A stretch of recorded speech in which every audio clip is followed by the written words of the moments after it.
Assalamualaikum and hi everyone. In this video, we will continue learning chapter 2 titled Equations, and we are going to focus on subtopic 2.2, which is quadratic equations.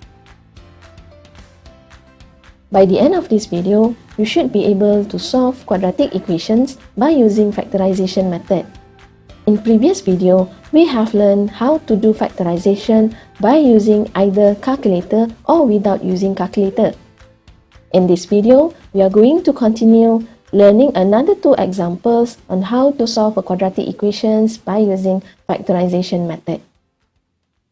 Now, let us try to solve a quadratic equation where the coefficient of x squared is negative.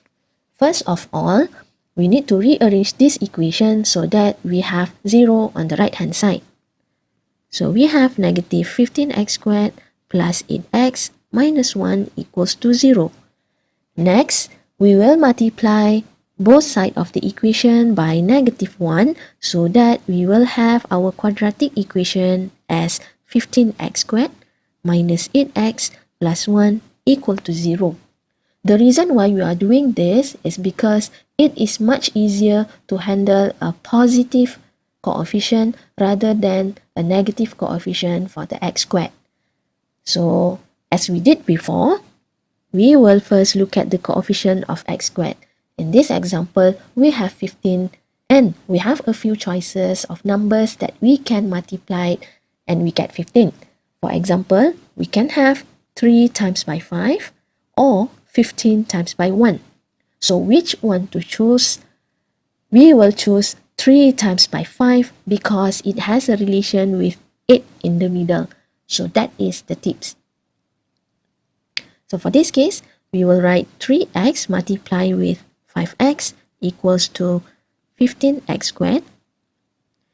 And we will look at the number at the back here, which we have 1.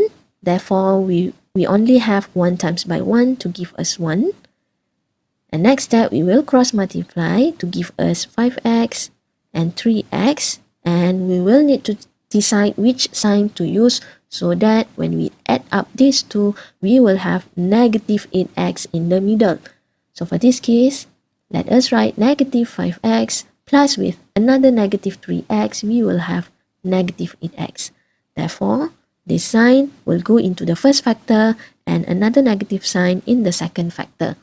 Therefore, we can write 3x minus 1 as our first factor and 5x minus 1 as our second factor and equals to 0. Then, our solution will be 3x minus 1 equals to 0, which gives us x equals to 1 over 3. And another solution is 5x minus 1 equals to 0, and our x is 1 over 5. Therefore, our solutions are x equals to 1 over 5 and x equals to 1 over 3.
So let us try to solve this quadratic equation without using calculator.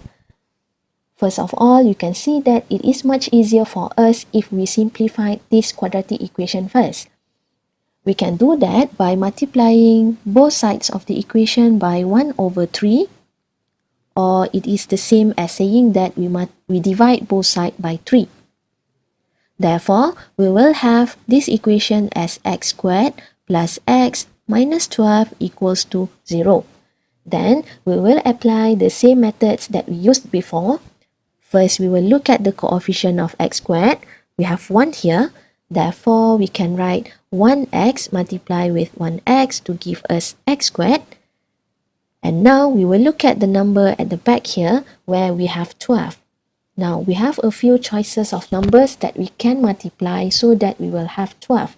For example, we can have 6 times by 2, 4 times by 3, or 12 times by 1. So we will choose 4 times by 3 because it has a relation with 1x in the middle. 4 minus 3 will give you 1.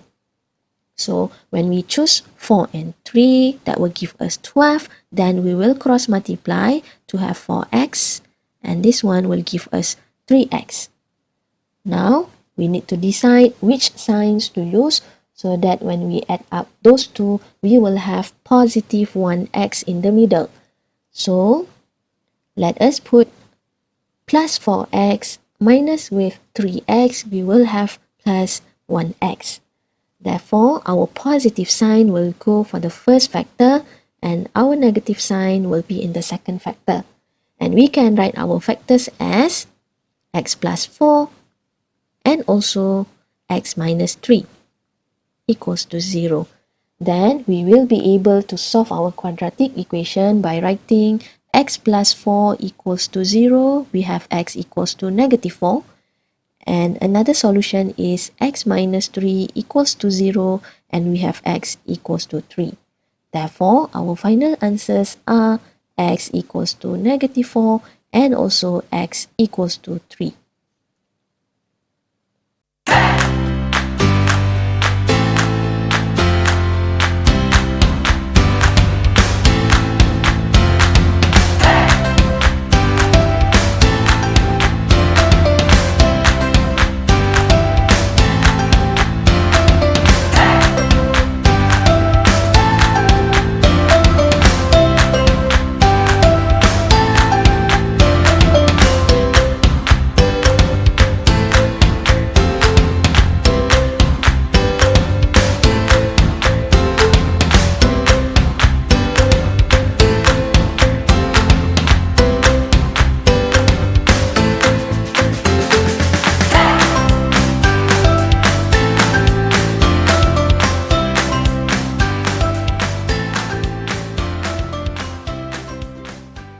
So we have reached the end of our video. Please have a try at these few questions. And do not hesitate to contact your lecturer if you face any problem. Thank you and see you in the next video.